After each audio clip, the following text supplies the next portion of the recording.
Today, we're going myth hunting, and I'm going to have some fun. And the myth we're crushing is some of the most repeated lines in every Lightburn online forum today. Lightburn 2.0 problems are your fault or your computer's fault.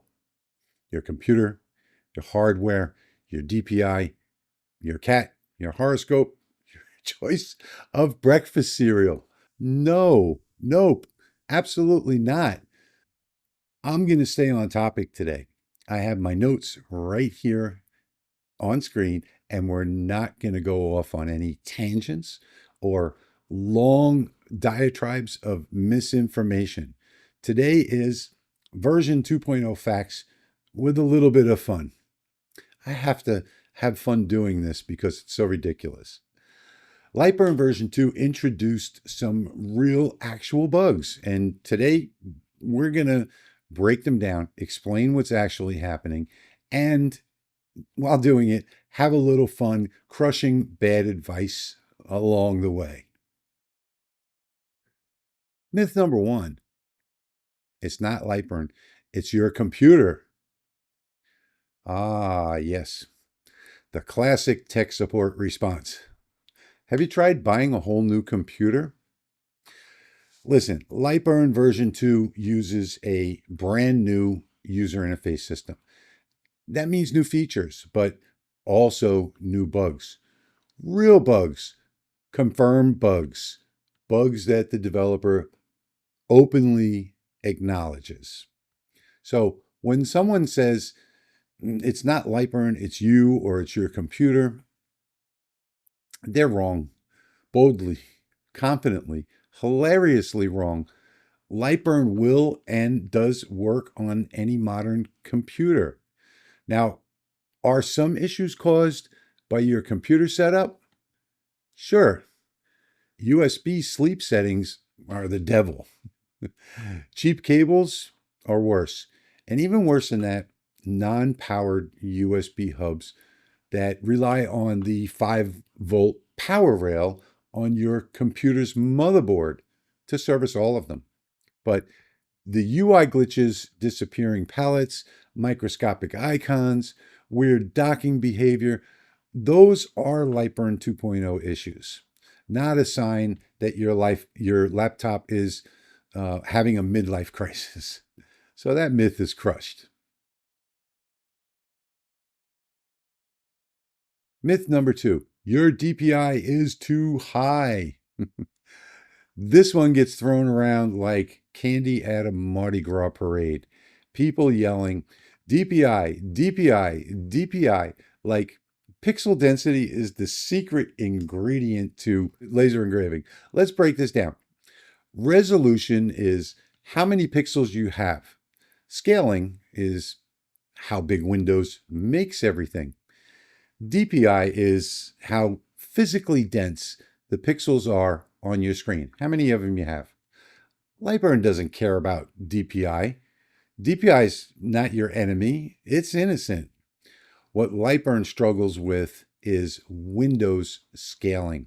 When Windows says, let's make everything 150% bigger, Lightburn says, cool, I'll do that too. You get UI chaos. You get double scaling and overlap and icons that have gone on vacation and color palettes that disappear forever and panels that forget how to panel. The problem is math. It's not DPI. Sorry, DPI. Today we clear your name.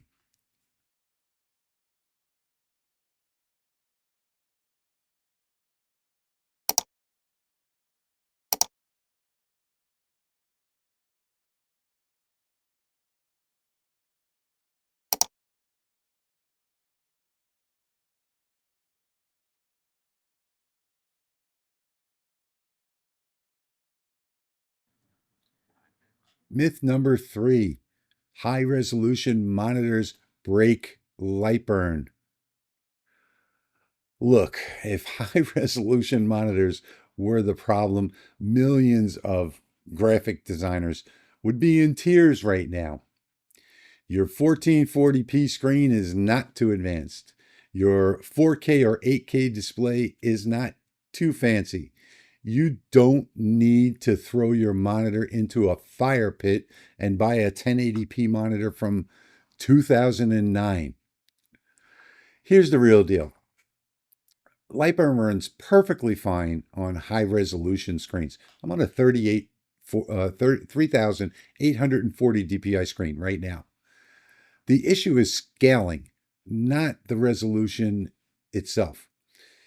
If your window scaling is set to 150, 175, or even more percent, you're basically summoning the glitch demons. But when scaling is properly configured, LightBurn looks sharp, clean, beautiful, like it actually wants to be used. So no, your monitor is not the problem. Myth crushed. Myth number 4, force LightBurn to use your gaming GPU. Oh yeah, okay, because clearly LightBurn needs 40 teraflops of raw GPU power to draw a rectangle.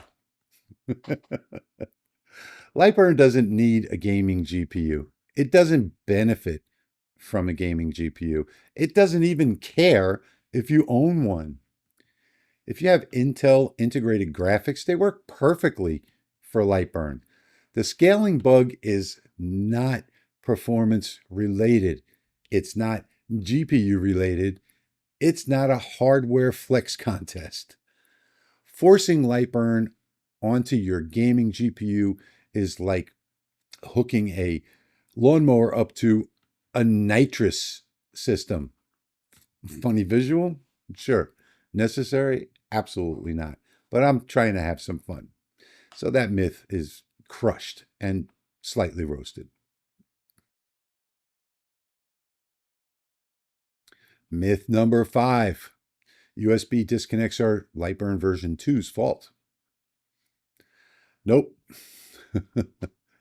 These are the classics, the greatest hits, the dad rock of laser problems. USB disconnects happen because Windows puts USB ports to sleep. Cheap cables lose connection.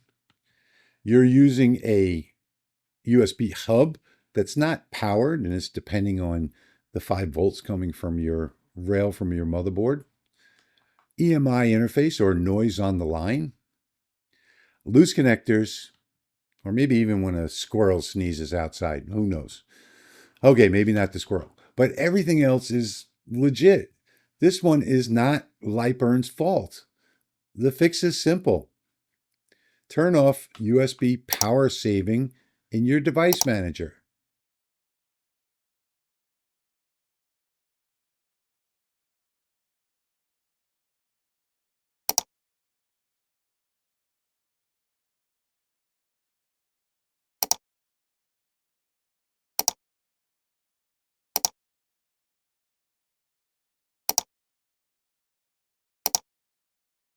Use good cables. And don't run your laser off a dollar store USB hub that's shaped like a pineapple. Myth crushed with minimal sarcasm. Okay, maybe medium sarcasm. I'm trying to have some fun with this.